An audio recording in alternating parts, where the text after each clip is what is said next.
Madame la Présidente, chers collègues, lorsque le Parlement européen évoque les économies de nos États membres, il ne parle que de protection, de souveraineté. Mais en réalité, nous subissons les coups de boutoir de pays extra-européens.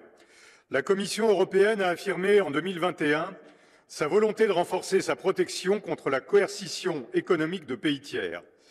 Mais il y a loin de la parole aux actes, et nos économies nationales sont toujours plus exposées à la concurrence des puissances émergentes, Chine, Inde et Brésil en tête.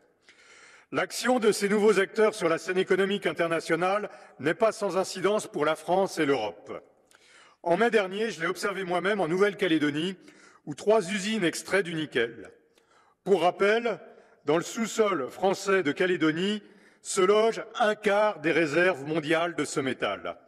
Il représente donc une ressource stratégique majeure pour la France et l'Europe.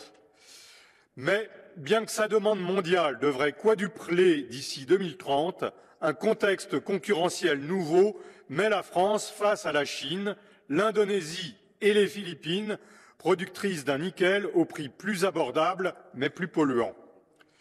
La coercition économique de pays tiers, selon vos termes, s'applique donc sur le nickel français et l'Union européenne ne fait rien contre. En conséquence, quand la Commission et notre Parlement prendront-ils la mesure du problème face à l'impérialisme des compétiteurs asiatiques? Je vous remercie.